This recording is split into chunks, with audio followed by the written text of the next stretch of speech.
हाय भैया, हम व्यास रामचंद्र शर्मा अपने सबन के चनपटिया प्रखंड के चुनाव के संबंधित एक गीत भेज रहा बानी। आशा विश्वास बा कि रोवनी के जरूर अच्छा लागी। अगर अच्छा सुमार्ग होके अच्छा हमार बात होके तो अभिषेक रंजन जी के जरूर जिताई। कवि के भाव बा,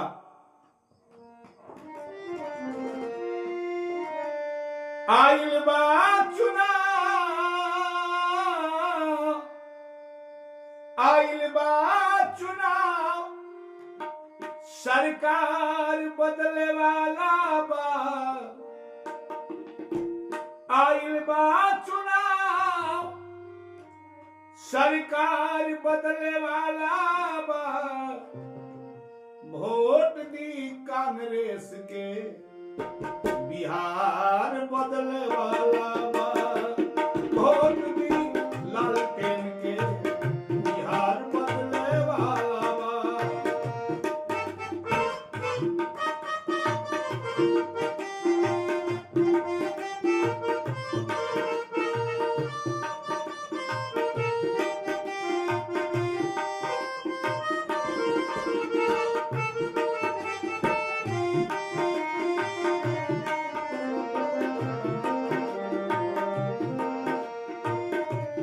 आइल बा चुनाव, आइल बा चुनाव, सरकार बदले वाला बा। आइल बा चुनाव, सरकार बदले वाला बा। वोट दी कांग्रेस के, बिहार बदले वाला बा। वोट दी कांग्रेस के, बिहार बदले वाला बा। भैया ये हम नहीं कह, पूरा आज बिहार के लोग कहता कि बदलाव जरूरी बा। आप बदलिए दियाई। लेकिन देखी बहुत लोग के गीत हमार, कुछ लोग ऐसा बा कि ओकरा पेटगड़ी उपट गइल बा कि शर्मा जी का ई बात कह रहल बड़े। कहे के भाव बा कि आज लोग कहता कि लालू जी के जंगल राज। तनि सा हमरा बात पर ध्यान दियाई। लालू जी के जंगल राज रहे, तनी एक क्राइम बढ़ल तो ब्लैक पैंथर लगावल गई। और अब सबन देखले हो कि हमरा एज के लोग होई कि डाकू लोग मार के आ बेतिया मोतिहारी नरकटिया गए हुड पर घुमावल जात रहे। बड़ा बड़ा क्रिमिनल लोग मारल गई। आ जंगल राज के सफाया ये लालू जी करौले। वो बड़ा कोनो महर्षि या कोनो दया ना भइल। आज वही आदमी के जंगल राज कहल जाता। लेकिन आज सुशासन बाबू के राज में रोल नहीं देखी कि आए दिन रोज मर्डर होता, रोज जबा बलात्कार होता, आ क्राइम करे वाला आदमी रोड पर घूमता। लेकिन हमार वो जंगल राज जगह के चिल्लातनी, उनका राज में देखी कैसन कैसन लोग मारल गई। रवि मियाँ ऐसा डाकू मार के बेतिया में घुमाल गई। रुदल यादव ऐसा आदमी डाकू के मार के बेतिया हुड पर घुमावल गई। व्यास दुबे ऐसा आदमी के मार के बेतिया हुड में घुमावल गई। ऐसा ऐसा रवि मियाँ कितना डाकू लोग के सफाया भइल ओ राज में। आज देखी गोली मारे वाला पान खा के चौक पर घूमता। अब तब लोग कहते नहीं जंगल राज। अरे हमरे लोग हमरे के आज गाड़ी देता। अपने लोग अपने के जब शिकायत बतिया रहल बा तो उनको शर्म हया नहीं थे, विचार नहीं थे। देखी आज लालू जी के चलते आज हमनी के बोले के लूर भइल, चले के लूर भइल। कोई समाज में कुछ होता, लालू जी के चलते पसवान, दुसाद, चमार, कुहार, बड़ई, लोहार अफसर भइल। आज देखी 15 साल में का हाल रहो। अगर तेजस्वी जी ना होते तो है 5 लाख लोग के नौकरी फिर न भेटाई। तेजस्वी जी जब कहले हाँ कि 2500 रुपया हम दे, तो आज हमारा नीतीश जी 10-10 हजार रुपया औरत लोग के दिले हाँ। 1100 रुपया वृद्धा पेंशन बढ़ौले हाँ।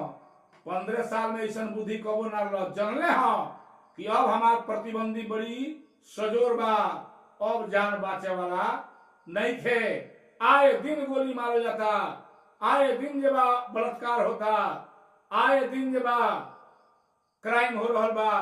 लेकिन केहू पुछनिहार नहीं थे। ओकरा के आज लोग सुशासन बाबू के राज कहता।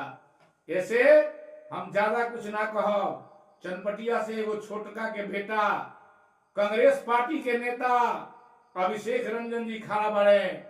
सीधे हमने के मिलजुल के इनके के जिताई आई अधिकार जमाई कि हमनियों को टिकट कहियो चनपटिया से मिलो, चनपटिया के बेटा के। आ टिकट के बाद का कहले बानी बीजेपी सरकार में कितना बताई। सबसे पुरान कार्यकर्ता सुनील कुमार गोरा टिकट ना मिलल। पार्टी में जे खड़ा कई बीजेपी सरकार के आज उनका के हटा दल गई। आज कहीं भटकत रहे जे अपना कर्मठ उम्मीदवार रहे। विजय ठाकुर बोरहिया के सारा जीवन बीजेपी पार्टी में बिता दले लेकिन टिकट ना मिलल। ब्रिजेश्वर राय सिरसिया सारा जीवन मिला दले लेकिन टिकट ना मिलल। जब टिकट मिलल तो पूंजीपति के मिलल। और रघुवंशी कहतनी कि लालू सरकार चोर बा। अरे पहले अपना और झांकी तो दूसरा के देखो।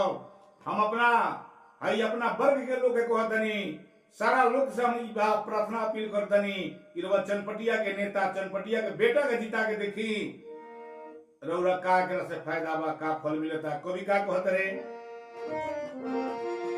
आइल बा चुनाव सरकार बदले वाला बा। आइल बा चुनाव सरकार बदले वाला बा। वोट दो लालटेन के बिहार बदले वाला बा। वोट दो लालटेन के बिहार बदले वाला बा।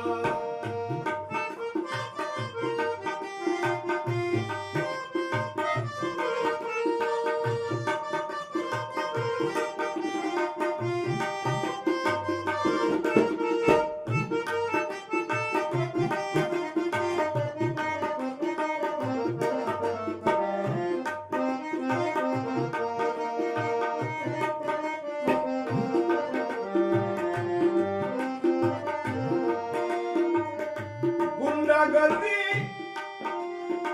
के राज अपना चली है बिहार में। गुंडागर्दी वाला राज अब न चली है बिहार में। धीरज धर आवे तो तेजस्वी सरकार के। धीरज धर आवे तो तेजस्वी सरकार के। घूस लेवे वाला के, घूस लेवे वाला के हिसाब बदले वाला बा। घूस लेवे वाला के अरे हिसाब होखे वाला बा। वोट दो कांग्रेस के बिहार बदले वाला बा। ओ वोट दो कांग्रेस के बिहार बदले वाला बा। भैया इतना घुसखोरी लालू के बेरा ना रहे। 1 लाख क्राइम लोग कईल, काउंटर भइल, एक से एक डाकू लोग के बिया बर्बाद हल गईल। लेकिन आज जितना घूस चल रहा बा कौनो काम प्रशासनिक नहीं के हो। सारा कर्मचारी कान में तेल डाल के बैठल बा, केहू पूछे वाला नहीं थे।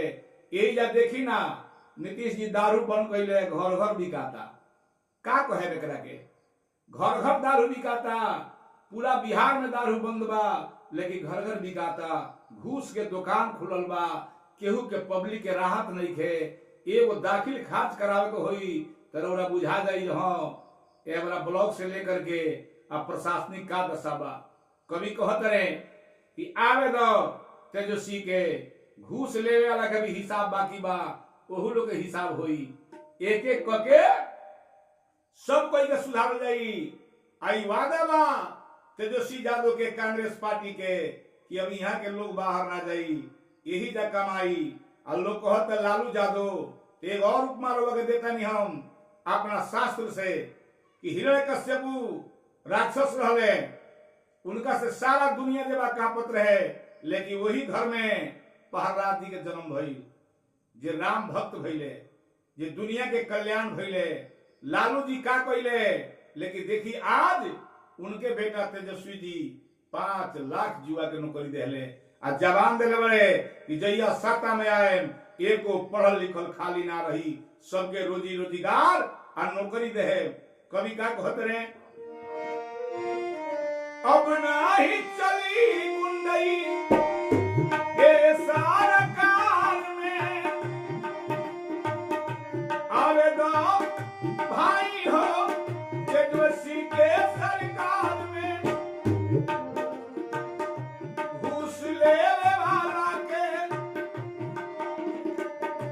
घूस लेवे वाला के हिसाब अभी बाकी बा,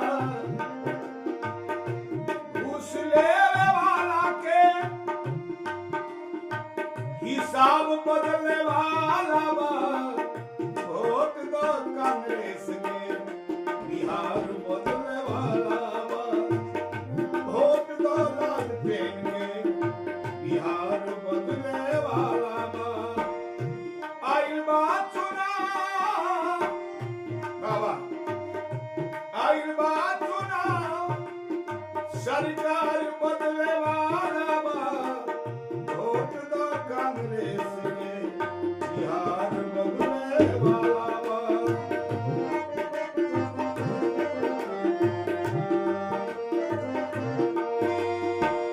अगला कड़ी में रवलनी के दर्शावतनी एकरा पर भी विचार करी। कांग्रेस पार्टी के तेजस्वी जी के कहनाम बा कि तेजस्वी जी के कहनाम बा ये तो ये पलायन रुक दल जाई, अब केहू प्रदेश में ना जाई। आज तक जौन भइल तौन गई, ये देश खतरा, ये बिहार खतरा, मर मिट जाई, लेकिन पलायन जरूर रुक दियाई। आई अगला कड़ी में का कहते रहे, अब न कोई जाई कहीं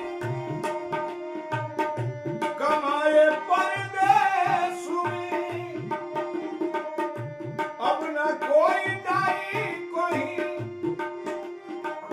कमाए परदेश में, कल कारखाना खुली यही बिहार देश में, कल कारखाना खुली यही बिहार देश में।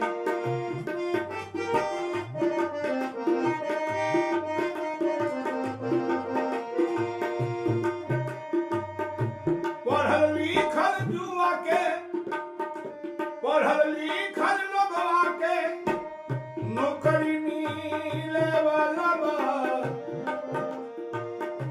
पढ़ल लिखल युवा के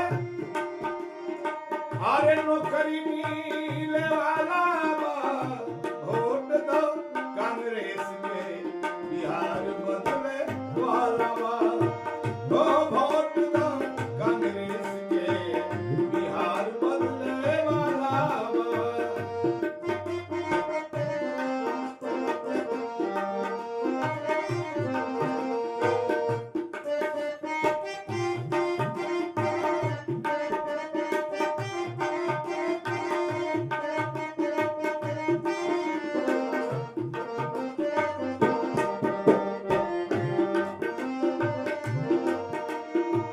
भैया यही जा कल कारखाना और रोजगार की व्यवस्था जरूर होई।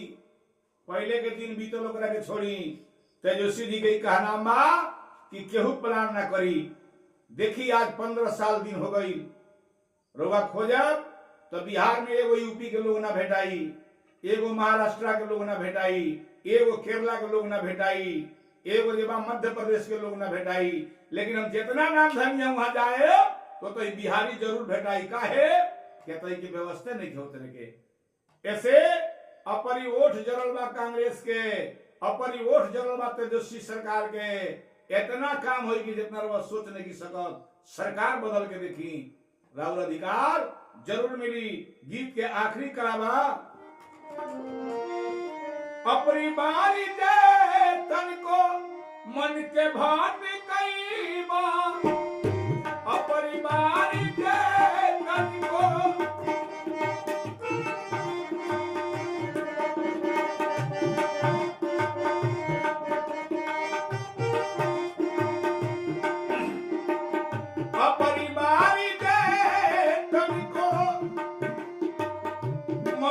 भट कई माँ 5 साल रोटी फिर विदेशवा के खई माँ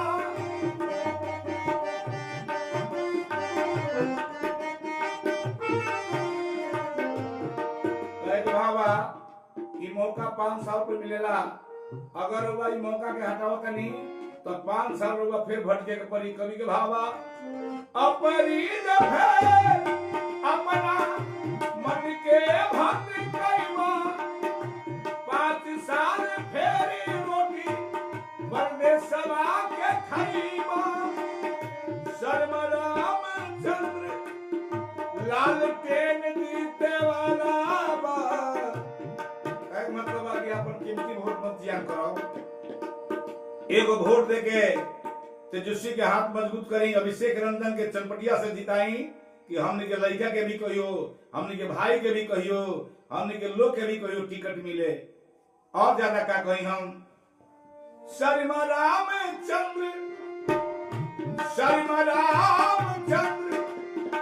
लाल टीन जीते वाला वोट दी कांग्रेस के बिहार बदले वाला वोट दी कांग्रेस के बिहार बदले वाला आइल बा चुनाव सरकार बदले वाला वोट दी कांग्रेस के बिहार बदले वाला वोट दी कांग्रेस के बिहार बदले वाला भैया ये गीत पर कमेंट करी सब्सक्राइब करी और ये विश्वास रखी